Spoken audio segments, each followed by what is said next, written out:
তো ঘরে মুরগি পালন করলে পারে কি হয় দেখুন, মুরগিগুলো যখনই ঘর থেকে বের করে দেওয়া হলো, তারপরে দেখুন রোদে এসে কত সুন্দরভাবে তারা একটা তাপ নিচ্ছে।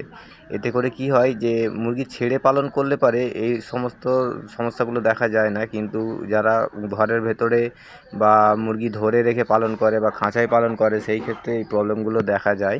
এই রোদ না হলে পারে কি হয়, ওদের যে শরীরের যে ক্ষমতা সেগুলো বৃদ্ধি খুব একটা পায় না, যার কারণে মুরগিকে মাঝে মধ্যে এইভাবে ছাড়াটা দরকার আছে। তাহলে কিন্তু মুরগি সুস্থ থাকবে, সবল থাকবে, কোনো রকম কোনো সমস্যা থাকবে না।